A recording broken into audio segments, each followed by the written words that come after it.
जिथाम बैसोनि सिङाव थानाय हौवासाफोरनि जोलुर बादायलायनाया दिनै जोबनानै थांबाय चिरां जिल्लानि रुनिखातानि रायनक गेवलां गेलेग्रा फोथाराव आरो बिनि बयनिख्रुइबो साबसिन गेलेगिरि हिसाबै बान्था मोनदों चिरां जिल्लानिनो 12 नम्बर जार्सि गेवलांसार मुसाहारि बिथांनि मुङा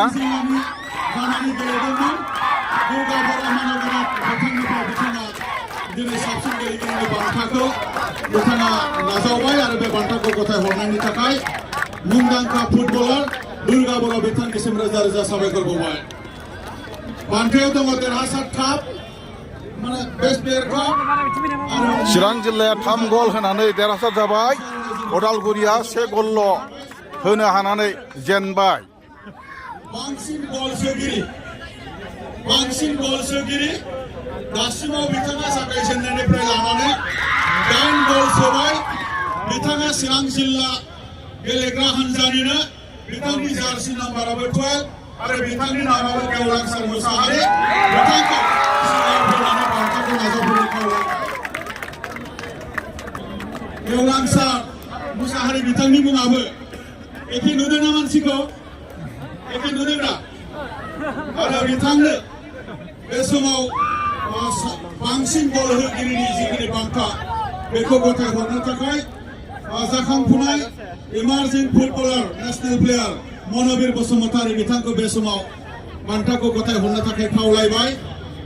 Manbir Basumatary national footballer emerging footballer बे समाव बांसिन गल होगिरि गेलेजेननायनिफ्राय फाइनालसिम बांसिन गल होगिरि गेवलांसार बसुमतारी बिथाङा बान्था गथायदों।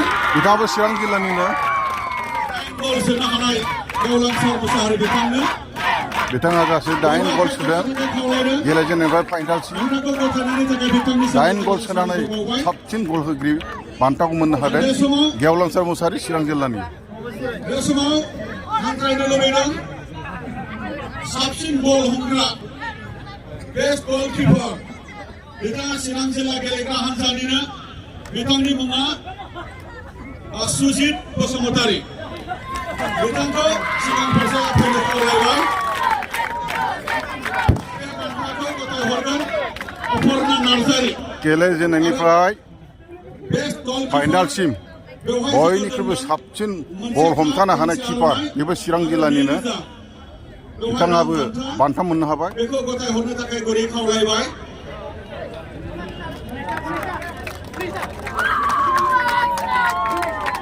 नायगिरिफोरा एसे गुवार जानानै नायनो थाखाय गुरै खावलायदों। बे समाव आखाइ खबनो थाखाय खावलायबाय।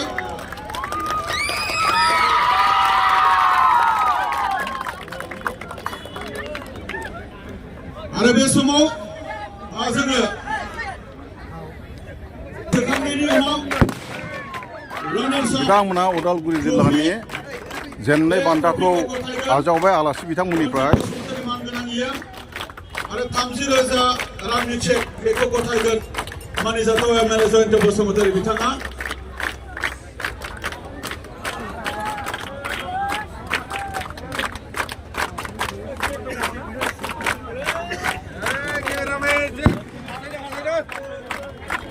ट्रफिजों लोगोसे 30,000 रांनि चेकखौ हरनाय जाबाय जेननायफोरनो। गेलेनाया जोबोद मोजां समायना रमायना जादोंमोन। आरो मानिजाथाव एमएलए बिथांमोनखौ बे समाव ट्रफि आरो 30,000 रांनि चेकखौ गथायहरनो थाखाय गुरै खावलायबाय। बिथांमोना 1 गलाव रानार्स आप जानो हादों। मोजां मोनसे गेलेनायखौ दिन्थिफुंदों बिथांमोना इयुनाव जेन आरो बिथांमोननो जोङो सार्टिफिकेटबो गांसे गांसे जोङो खेबसेनो जोङो गथायहरनाय जासिगोन बिथांमोननो। बे समाव कंग्रेचुलेसन बावबाय बिथांमोननिसिम। जोङो देरहासार जानो हानायनि थाखाय 50,000 नि चेक जोङो गथायगोन।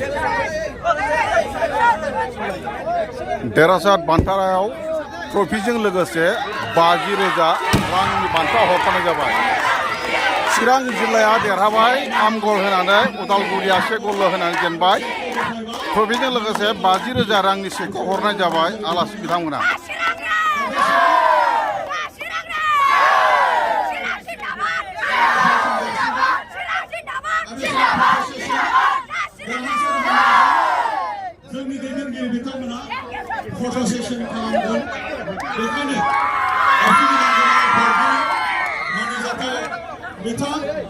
मानगोनां MP रोंगोरा नार्जारि दुलाराय फरायसा आफादनि मानगोनां लोगो आफादगिरि खोरोमदावारि गेलेमु नेहाथारि आरो मानिजाथाव MLA आरो मानिजाथाव आरो जोंनि गुबुन गुबुन दैदेनगिरि बिथांमोनखौ बे समाव फट' सेसन देरहासार जानो हानाय हान्जाजों बे समाव 18 बोसोर बैसोनि सिङाव थानाय हौवासाफोरनि जोलुर बादायलायनाया दिनै 19 अक्ट'खालि जोबनानै थांबाय। बेवहाय चिरां जिल्ला एबसुनि हान्जाया 3 गल होनानै देरहाबाय। उदालगुरि जिल्ला एबसुनि गेलेग्रा बिथांमोना 1 गल होनानै जेनबाय। बिथांमोनखौ सिगांथिं फैनो खावलायबाय। गेलेनाया जोबोद समायना रमायना आरो जोबोद मोजां जादों।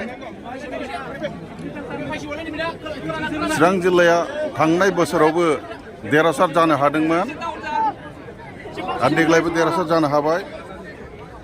बे मोनसे चिरां जिल्लानि जोबोर गोजोनथाव आरो देरगाथाव। रानार्स आप टीमनि बिथांमोनखौबो थाखथियारि जानो खावलायदों। चेम्पियन टीमजों जोंनि दैदेनगिरि बिथांमोना बे समाव फट' सेसन बेवहाय लादों। जेन बिथांमोना फैबाय थानाय समाव गोजौ थाखोसिम नेशनेल इन्टारनेशनेल फोथारसिम गेलेहैनो हायो आरो बर'खौ मुंदांखा खालामनो हायो। बेफोरनि थाखाय रानार्स आप टीमखौबो फैफिननो थाखाय खावलायबाय।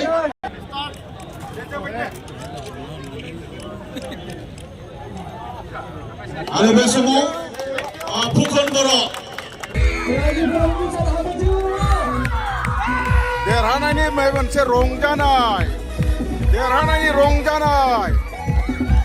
चिरां जिल्ला एबसुनि हान्जाया गरथाम सोनानै देरहाबाय।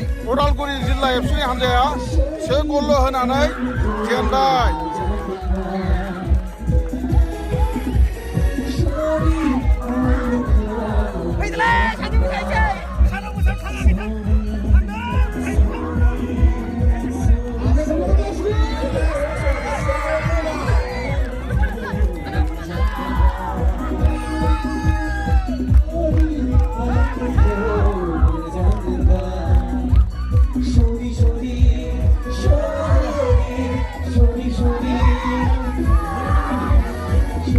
गेलेनाया जोबोद समायना रमायना जादों।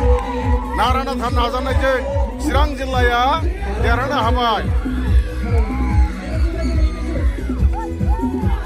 दुलाराय बर' फरायसा आफादा बड'फा गोजोनथियारि हाबाफारिजों गेलेनाय हाबाफारिखौ होदोंमोन थांनाय बोसोरनिफ्राय। थांनाय बोसोरावबो चिरां जिल्लाया देरहासार जानो हादों फाइनालाव कार्बि आलंखौ फेजेननानै आरो देग्लायनि बोसोरावबो उदालगुरिखौ फेजेननानै देरहासार जानो हाबाय।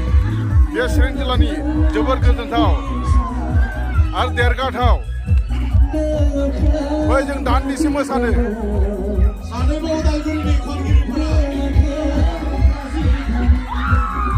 देरहानाय रंजानायाव जोङो दान्दिसे रंजाफानो दान्दिसे मोसाफानो फै।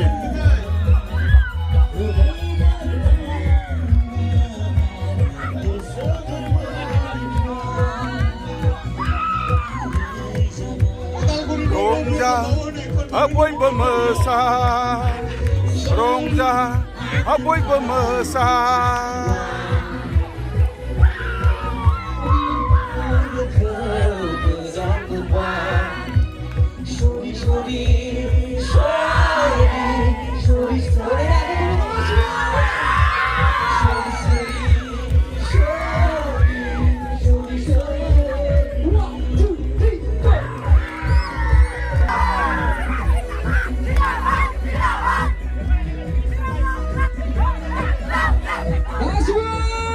नोंथांमोनखौ आंनि टाइम पास आइटम चेनेलखौ साबस्क्राइब खालामनो शेयार कमेन्ट खालामनो थाखाय गुरै खावलायनाय जाबाय।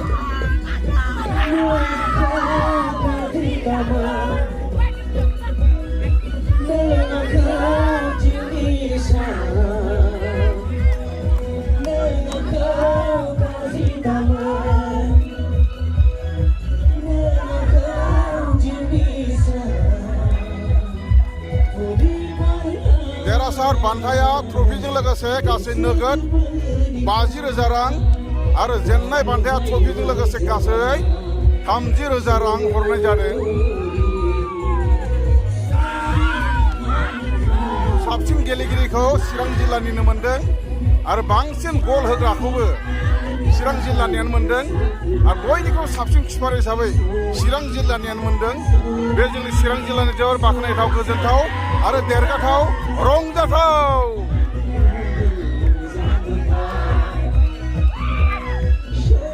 गेलेनाय आयदायाव चिरां जिल्लायाबो खम नंलिया होननानै जोङो बेनि मोनसे रोखा फोरमान ओंखारनाय जादों।